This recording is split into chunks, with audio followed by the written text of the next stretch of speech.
Enasy manona ny fiadanam-tompo amintsika mandrakariva ary miarabantsika rehetra indray tafaraka eto isika amaly an'ilay fanontaniana manao hoe efa voavonjy ve sa? Efa 3 andro zay no niarahantsika miditra amin'ny andro faefatra zany tsika amin'ity anio ity. Mino fa nandritra izay 3 andro zay efa mazavazava aminao ny amin'ilay fanontaniana ary mety efa manana valiteny omena an'izay fanontaniana izay ianao hoe efa voavonjy ve sa? Nandritra n'izay 3 andro izay zany dia nametraka isika sy nanazava ny dingana izay azahoantsika famonjena. Dia raha somary aventsika kely dia hoe ny olona rehetra araka ny voalazan'ny Romana 7:7-8 dia samy mifananota. Ary voalazan'ny Isaia 7:5-10 ihany koa 2 fa tsy hoe Andriamanitra ny tsy te hamonjy, izay ilay voalazany. Ny tanan'i Jehovah tsy fohy fa mahavonjy izy, ary ny sofiny tsy landalovana fa tena mahare. Fa misy olana ao tsy hatateraka an'ilay famonjena dia ho zisiny 2 mielokareo ny hevitra mampisaraka anareo amin'Andriamanitra. Dia izay no napetrantsika tamin'ny voalohany hoe ny zavatra tokana tsy ahavoavonjy ny olona dia ny fahotana. Izay ny fahotana. Ary raha io zany no zavatra tokana tsy ahavoavonjy antsika dia Andriamanitra ihany koa no mbola nanome ny vahaolana. Namaky toko sy andinitsika ato amin'ny ten'Andriamanitra any amin'ny Jaona 1:7-5 dia ho sisa ilay ten'Andriamanitra any hoe fa izy no naseho, Jesosy Kristy izy zany, izy no naseho hanaisotra ny ota. Izy no naseho hanaisotra ny ota. Dia mafisin'ilay ten'Andriamanitra amin'ny asan'ny apôstôly 4:12 manao hoe tsy misy famonjena amin'ny hafa. Tsy misy anarana hafa nomenan'ny olona ety ambany lanitra azahoantsika famonjena. Mazava be zany mahakasika amin'ny famonjena, mazava tsara mihitsy. Tsy misy afa-tsy Jesosy irery ihany. Ary ny olona rehetra no mila famonjena. Tsy hoe ny mpivavaka ihany, matoa izy mivavaka dia mangeteta famonjena ve? Tsy izay. Fa ny olona rehetra nizaniza dia mila famonjena satria samy mifananota izy rehetra. Izay ilay valina, samy mifananota. Dikan'izay azo atao tsara ny ho voavonjy. Raha Jesosy no afaka mamonjy antsika dia azo atao tsara zany ny ho voavonjy. Azo atao tsara. Amin'ny fomba ahoana? Dia somary efa nazavaintsika ihany ilay izy. Manatona an' Jesosy. Raha Jesosy no afaka mamonjy anao dia mila manatona azy aloha ianao. Tsy manalavitra azy na miala aminy fa manatona azy. Dia rehefa manatona an' Jesosy dia ho siantsika hoe misy fiovana eo amin'ilay fiainan'ilay olona. Raha mamaky sika ny zavatra niseho voalazan'ny ity ten'Andriamanitra ity, Baiboly zany, tamin'i Jesosy tety ambony tany, ny olona rehetra izay niona tamin'i Jesosy, tafahoana tamin'i Jesosy, nanatona an' Jesosy dia niova ny fiainany. Ny olona rehetra izay tonga nanatona an' Jesosy dia niova ny fiainany. Ary izay mahatonga ilay hoe teny Jesosy, efa mifakitsika izay toko sy andiny izay amin'ny Jaona 4:5 dia hoy izy teny Jesosy hoe tsy avy antso ny marina aho fa ny mpanota mba hibebaka. Tsy avy antso ny marina aho izy fa ny mpanota mba hibebaka. Dikan'izay ny olona anankiray zany rehefa tonga eo amin'i Jesosy izy ka mandray an'ilay famonjena izay omeny Jesosy dia miova ny fiainany. Miova ny fiainany. Dia izay ihany koa moa zany manamafy an'ilay hoe mandray an'ilay famonjena ianao izay omena maimaim-poana. Efesana 2:2-5 fa fahasoavana no namonjena antsika amin'ny finoana, tsy avy amintsika, tsy avy amin'ilay olona, tsy vokatry ny zavatra ataon'le olona fa fanomezana avy amin'Andriamanitra. Eny ary, mino fa mazava amintsika angamba ny amin'le hoe famonjena. Mazava amintsika ny azahoantsika famonjena. Zay no azo amintinana azy. Tsy atao sarotra. Fa zao, andehantsika amin'ity andro fefatra ity, tena haka ohatra, voalaza mihitsy. Olona anankiray, voalaza amin'ny Baiboly. Nanota, mpanota, fa nahazo famonjena. Tena voasoratra ao, nahazo famonjena. Io olona io. Io zany no antoka ao antsika tantaran'io olona io. Fa raha nahazo famonjena io olona io, tamin'izany, azoko atao ihany koa amin'izao fotoan'izao ny azo famonjena.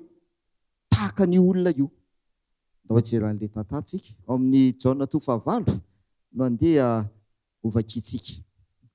Tantara efa mahazatra ihany koa izy io. Ary matetika aza tena toriana sy ampianarina matetika io tantara lazaina, io tantara ny ty olona anankiray ity, vehivavy le izy.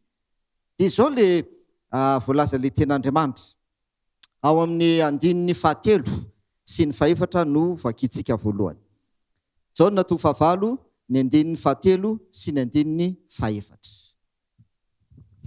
Ary nisy vehivavy anankiray azo nijangajanga nentin'ny mpanoradalàna sy ny fariseo. Ary rehefa napetrany teo afovoany izy, dia hoy izy ireo taminy, mpampianatro, ity vehivavy ity azo latanana nijangajanga. Tsotra tompoko. Ndao jerevantsika raha mahakasika an'ilay vehivavy ity. Voalaza ao amin'ny 9 dia hozy izy hoe, ary nisy vehivavy anankiray azo, nanina hozy izy? Nijangajanga. Nanota zany le vehivavy nydika, nanota izy. Dia ny fahotana voalaza eto, nataon'le vehivavy fijangajangana. Sady zay? Zay ny voalaza eto. Fahotana nataon'le vehivavy. Be da be zany le fahotana. Araka ny voalazan'ny Jaona voalohany 4, dia milaza izy hoe natao hoe ota dia fandikana lalàna. Nandidy folo zany. Dia be da be le voalaza ao. Ao mididy folo. Asa mamonola, asa mangalatra, asa mandainga, mahatsiarova ny andro sabata, dikan'izay hoe mitandremo ny andro sabata. Dia ny fandikanan'izay no atao hoe fahotana. Eto zao le vehivavy nandika didy 7. Dia hoe aza mijangajanga. Nanota izy. Anokatra fony teny kely tsika. Fony teny kely. Ndao tsika mba maki ny teny amin'ny Jakoba 4. Jakoba 4 ny 7. Satria io tantaran'ity vehivavy ity, matoa voalaza ato amin'ny Baiboly, soratana ato amin'ny Baiboly, dia natao antsika rehetrarehetra. Ary mahakasika antsika rehetrarehetra. Satria mety etentsika hoe, le vehivavy mijangajanga, zanga moa mijangajanga. Zany hoe tsy mijangajanga e. Za zany tsy mahakasika ana mihitsy io. Tsy zavatra ataoko io, zavatra nataon'io vehivavy io, sisa. Fa ndao mba avakitsika kely ty Jakoba 4:7. Ao ary. Koa izay mahalala anao soa, nefa tsy manao, dia eloka ho azy zany. Misy fahotana anankiray tompoko, izay matetika tsy fantatra hoe fahotana, kanefa betsaka ny manao azy. Voalazan'ny Jakoba 4:7. Izay mahalala manao soa, kanefa tsy manao. Inona izy izy? Manota izy. Ary be da be ny manota. Vokatry io teny io, be da be manota. Misy olona izay tokony hanaovanao soa, fantatrao fa tokony hanaovana soa le olona, izay mahalala manao soa, kanefa tsy manao, dia manota izy. Eloka ho azy. Ary io tsika mila mitandrina tsara. Satria hozy tsika hoe, le vehivavy mitsangajanga, ratsy be le mitsangajanga. Sady zay matetika olona zay, ratsy be le fitsangajanga. Fa mitovy amin'izay, fahotana mitovy. Fahotana tsisy hoe ratsy sy tsara, sady zay, tsisy hoe kely sy lehibe, fa mitovy, ny fahotana rehetra mitovy. Eloka zay mitovy amin'izay, Jakoba 4:7-7. Izay mahalala manao soa kanefa tsy manao dia eloka ho azy izy. Izay mahatonga na tena amintsika hoe tsika rehetrarehetra io tafiditra ao anatin'izany daholo.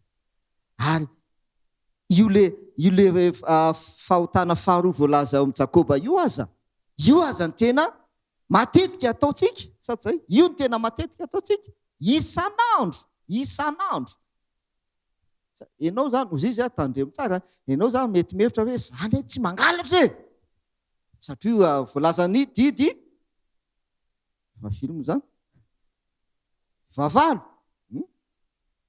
za tsy mangalatra, tsy mandika ny didy folo, tsy mandika ny didy folo aho, ary za tsy manitsakitsaka ny sabata, didy 4, za mitandrina ny sabata. Fa ianao manota isan'andro. Inona le fahotana isan'andro? Mahalala manao soa nefa tsy manao. Dia manota ianao isan'andro. Ary ny tena loza, na dia amin'ny andro sabata aza, dia mbola manota foana. Sady zay, dia hitanareo zay mahatonga Jesosy miteny ao amin'ny Baiboly hoe koa dia mety ny manino izy izy? Mety ny manao soa na dia zay. Takatsika tsara zany teny Jesosy zany. Koa dia mety ny manao soa na dia amin'ny sabata aza. Satria ny tsy fanaovana soa kanefa tokony hanao soa ianao dia fahotana izy. Fahotana. Ozy izy hoe io fahotana anankiray io tena iainantsika isan'andro. Sady zay, dia izao velany amin'ile jaona tovavavitsika, le hoe mitsangajanga le vehivavy. Tsika vakitsika amin'ny DM, mbola anatin'ilay fonoteny kely tsika, vakitsika ny DM, dika teny ombonana. Ahoana mba ilazany ny zavatra nataony ity vehivavy ity? 7 Jaona 9, ao vakeo ary. Dika teny ombonana no amakitsika azy. Teno tsy hainao nareo tsara. Nisy koa vehivavy anankiray azo nanitsakitsabady, nentiny mpahay lalàna sy ny farizianina raha vehivavy ka narosony teo anoloan'ny olona. Mahafinaritra le dika teny ombonana. Nisy koa vehivavy anankiray ozy izy azo nanino izy izy? Nanitsakitsabady. Nanitsakitsabady. Aika izay le atao hoe mitsangajanga. Le atao hoe mitsangajanga zany manitsakitsabady. Amin'ny fomba fiteny mahazatra antsika sy fanazavana azy omena zany, ny atao hoe fitsangajangana dia manao firaisana na hoe miray amin'ny olona tsy vady. Izay natao hoe fitsangajangana. Miray amin'ny olona tsy vady. Satria mety hiteny ny tsy manambady, sady zay, tsy makasika anay zany. Io manitsakitsabady ho an'ny zareo efa manambady zany. Izay leza. Fa ny atao hoe fitsangajangana dia firaisana amin'ny olona tsy vady. Ka tsy mbola manambady aza le tanora, mbola mpitovy zany izy. Tanora lahy anankiray, dia tanora tovavy anankiray, manao firaisana kanefa tsy mbola mpivady, manino izy? Mitsangajanga izy. Izay no mahatonga zay, mitsangajanga izy tompoko. Satria tsy mbola vadinao io dia anaovanao firaisana. Izay natao hoe firaisana amin'ny olona tsy vadiny, natao hoe fitsangajangana. Ahoana ny ahafantaranao fa ho vadinao io? le tovavy zany tovy izy tovolahy miaraka amina tovavy ahoana ny azahoanao antoka fa tena hovadianao io na ho lasa fatinao ary zavatra matetika ane dia mitanora dia ohatroatra zany miaraka le tanora lasy vavy dia miroso amin'izany firaisan'izany avy eo tsy manino tsy mivady avy eo tsy mivady dia lasa indray le tovolahy mahita tovavy hafa indray dia miaraka amin'iny indray inona zany zao ny ainan'le tovolahy amin'izany fitsangatsangana satsy fitsangatsangana ary mila azo ny tanora tsara izany zavatra zany zaike zany niseho tamin'ity vehivavy ity nanitsakitsabady ozy izy amtika tenimbona nanitsakitsabady izy manambady ve zany izy tsy haiko aloha ohatra tsy voalaza amin'ny baiboly manambady ke le vehivavy tsy voalaza zay fa ny zavatra voalaza indray zany any amin'ny jaona toko faha-efatra raha tsy diso any amin'ny jaona toko faha-efatra dia misy tantara ihany koa tantarana vehivavy anankiray samaritana le vehivavy io dia aika ohatran'izay ny zavatra niseho taminy na tonga an' Jesosy ny teny tamin'ilay vehivavy hoe andana atsovadinao izy izy atsovadinao dia makanesa dia namaly le vehivavy tamin'izay fotoan'izay ahoana izy izy le vateny tsy manambady aho izy izy tsy manambady aho izy izy dia ahoana izy izy Jesosy mana ihany zany izy izy fa zao efa nanambady indimy ianao ary lay hitoeranao ankehitriny le lehilahy zay miaraka aminy ankehitriny zany zay hitoerany miaraka iarahany tsy vatinao tena mazavy aloha baiboly zay le atao mitsangajanga aika le vehivavy samaritana io manahoana ao tanàna mitsangajanga aika zay mifiainana ao tanàna mitsangajanga dia zay natonga azy amin'ny ora tsy fivoahan'ny vehivavy matsaka rano satria vehivavy miaraka mivoaka matsaka rano tamin'izany fa izy tsy miaraka fa izy rery zaika ny antony aika izay le fiainany atao amin'le tanàna mahafinaritra le baiboly dia ndao tsika verina any amin'le vehivavy ary amin'ny jaona toko fahavalo nanota zany le vehivavy ataontsika izay fotsiny hoe nanota izy dia ao amin'ny andininy faha-efatra dia zao ny toyiny andininy faha-efatra dia ozy izy dia hoy ireo taminy mpampianatra ity vehivavy ity azo olatanana mitsangajanga ahoana rehefa niantoka antsika an'izany anazavantsika le hoe azo olatanana tratra fiteny mahazatra antsika dia tratra mihitsy amin'ny teny frantsay ngamba dia le hoe flagrant ino izy izy flagrant délit tratra mihitsy le vehivavy tsy idirantsika lalina